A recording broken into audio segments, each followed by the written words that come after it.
My name is Hugo Obi. I make video games, and we made Disney Iwaju Rising Chef, a cooking game based on the story of Iwaju. I am Olufikayo Adeola, aka Ziki, and I am the writer and director of Iwaju. Iwaju is inspired by Lagos. I was born in Lagos. I spent much of my life here.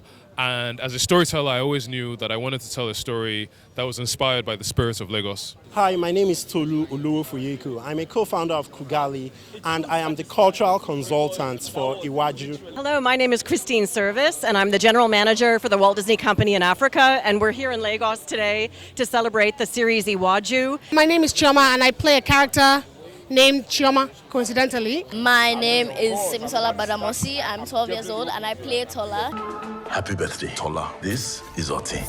You want stars for a pet? It's great. Series.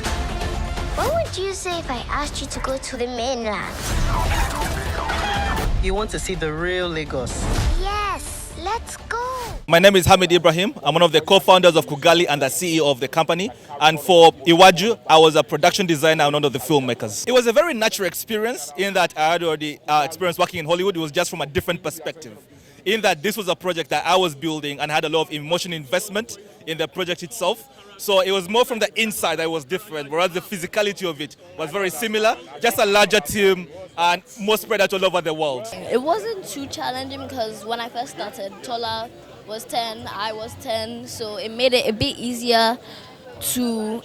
Also voice lessons, I had to have some voice lessons, so it made it easier to step into her shoes, to experience her experiences, to be her. It made it easier for me to be her. You know, at Disney, we are committed to telling stories that reflect our audiences around the world so that they can see their worlds reflected. And that is part of our strong commitment to storytelling. And I think what's exciting about this series is it does exactly that. I think it introduces Lagos, this amazing, vibrant city, to the world, to people who may never have been here before. And the story is gripping. The story leaves you on the edge of your seat, and it's terribly exciting. Well, I can speak to games. I can't necessarily speak to animation, but I think that there is a huge audience for African-inspired games. We've already seen huge successes with music and movies. And I think this translates into game. This is pretty much the ethos of Malio Games, the people who made Disney Iwaju Rising Chef. We've been around since 2012, making games based on African narratives. Cooking games are already very popular, but you never find cooking games that have jollof rice or pounded yam or puff puff in them. So it was a really great opportunity to build a game that had all of this kind of like local food. And still met kind of like global standards that you would expect from some of the top cooking games out there. I mean, when you think about African storytelling, especially Nigerian stories, you think blockbuster hits. I mean, why do you think Nollywood became so popular? Our stories are rich. Our stories are entertaining. Our stories are very moving, and our stories always have some form of moral lessons to it. I know how religious people love moral lessons, so. Our stories are rich. Where's my daughter? She's your responsibility. Find her. Be careful, oh. Some of these people are actually dangerous. I laugh in the face of danger. Concerning African animation being marketable to the rest of the world, I don't think that is in question because good quality stories are universal. If you tell a good quality story from anywhere in the world, people would watch it. People watch soap operas in Spanish, even though they don't speak Spanish. People watch Bollywood movies in the native Indian language. People would enjoy African stories if they are good quality. So the question is it good quality? It's not about whether it's African or not. It's about the actual quality of the story. Working with Disney Animation was an amazing experience because something that would have taken us years, maybe decades to achieve, goals that we had set for ourselves that would have taken us a while to achieve. We were able to achieve it in just a few short years. Kugali is only 7 years old, but Disney Animation has given us the opportunity to collaborate with them on a project that is at the highest quality you would get in the world. The African animation industry is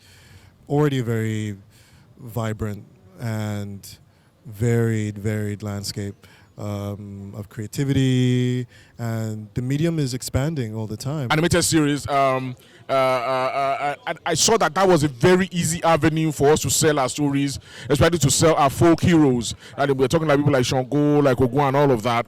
So I felt that was a very good opportunity for us to tell our stories in that regard. So technology obviously has a very, very important role to play in the development of both animations and video games.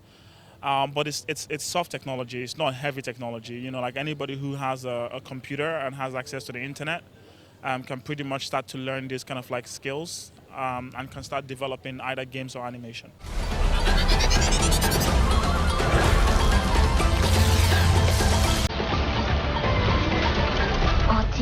Which really is a first for us at Disney. We are super, super excited to be here. This is a collaboration between Walt Disney Animation Studios and the amazing team at Kugali who came up with this incredible story. And it's been a collaboration that we've been working on for almost 4 years to bring it to fruition. And it launches on Disney Plus globally, as well as on Disney Channel on the continent of Africa, so that people who subscribe to Disney Channel can watch it as well. I think there's a huge opportunity for growth and development. Definitely Disney, like having this special interest in developing this partnership with Kugali and developing the Iwaju IP, demonstrate that there is an appetite. We've already seen this with Kizazimoto, which rolled out a couple of months ago. It's a beautiful story, I think, and it's a story that deserves to be told. Obviously, Disney bringing in their magic and bringing in their quality enables it to be told in a very pristine way. I'm quite excited to see how audiences react and respond to the TV show.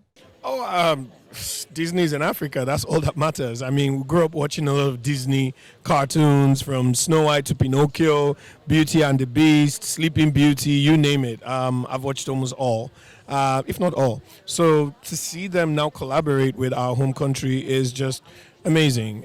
It's I can't really find the words to qualify how I feel, but I'll settle for ecstatic. I've always waited for this moment, and I love that they are here, and I hope that this is the birth of something new and long-lasting. I mean, I think the world is looking for. I mean, Africa has been sort of like the new way. You know what I mean? African stories, and we're telling our stories, and I think animation is just another angle and another way. I got you now.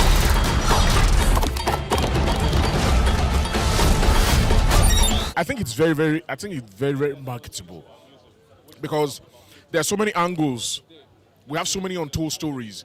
Like we're doing a story conference some time back and everything, and we're talking about how we can sell most of our folklore, our folk heroes, how we can project them to the world. So when I had the opportunity to take part in some animated series, I saw that was a very easy avenue for us to sell our stories, especially to sell our folk heroes. And we're talking like people like Shango, like Ogwa, and all of that.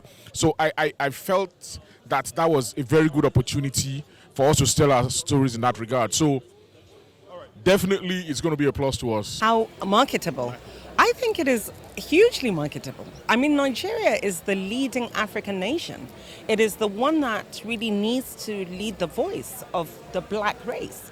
1 out of every 4 African is a Nigerian. 1 out of every 5 black person in the world is of Nigerian descent. So I think really there's a market for our voices and our stories out there. And for the first time, we are telling our story from our perspective in animation form. I thought they were very marketable, because I know that the world needs something new, especially the world of storytelling. We've seen so many similar stories over and over again, but we've never seen African stories before. So I knew that because we were doing something unique and authentic, in the same way that about 15 or so years ago, African music, Afro beats just exploded, and today everywhere in the world you go, you can find African music. I think we're going to be having this same conversation in 10 or 15 years about African animation. Disney coming in is just like bringing an international platform to Nigerian animators.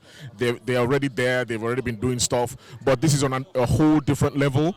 And thanks to Kugali for, telling Disney, making Disney to like turn that beacon to Nigeria, to Lagos, Nigeria. I think it's a good one for Nigerian animators, because this is like giving them an opportunity to launch their craft onto the international, to the national world. My name is Simsala Baramosi. Go and stream Iwaju and keep watching Tribe TV.